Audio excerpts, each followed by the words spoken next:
Rais wa Jamhuri ya Muungano wa Tanzania Mheshimiwa Dr. Samia Suluhu Hassan leo amewasilisha bungeni jina la Dr. Mwigulu Lameck Nchemba kwa waziri mkuu mpya wa serikali ya awamu ya 6 ya Jamhuri ya Muungano wa Tanzania.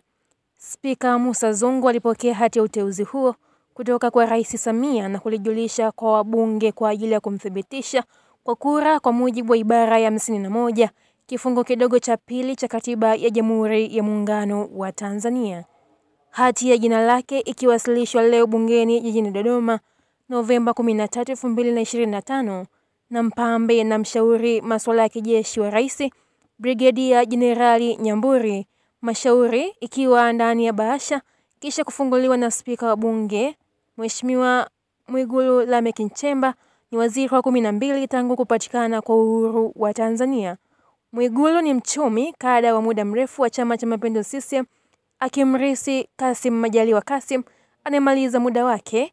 Mwanasiasa huyo wa muda mrefu alikuwa waziri wa fedha katika serikali inayoongozwa na Rais Samia Suluhu Hassan.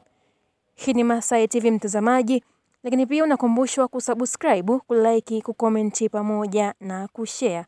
Langu jina ni Diana Masai.